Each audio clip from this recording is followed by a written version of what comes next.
দেশে এগুলো কী হইতেছে ভাই বুঝতেছি না। নিজ বাবা আর এক্স প্রেমিকের সহায়তায় নাকি আপত্তিকর ছবি ভিডিও বানিয়ে বিক্রি করতেন সুমাইয়া সাঈদ নামে এই মেয়েটা। ঢাকার বসুন্ধরা একটা বাসা থেকে সুমাইয়া সাঈদ নামে এই ইনস্টাগ্রাম ইনফ্লুয়েন্সারকে গ্রেপ্তার করেছে ডিবি পুলিশ। তার সঙ্গে গ্রেপ্তার করা হয়েছে তার বাবাকে ও তার এক্স বয়ফ্রেন্ডকে।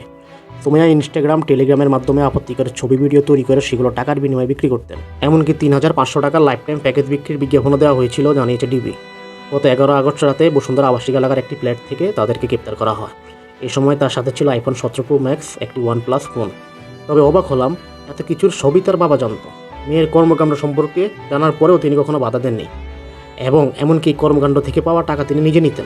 মানে জাস্ট চিন্তা করেন, একজন বাবা এইভাবে কাজটা করতে পারে। মানে আমরা যারে মনে করি যে বাবার হলো আইডল, তিনি কাজগুলো করতেন, আবার ওই টাকা তিনি খাইতেন, তিনি গ্রহণ করতেন। না আমরা কি আখেরি জামানায় চলে আসলাম নাকি বুঝতেছি না। কিয়ামত মনে হয় খুবই সন্নিকটে।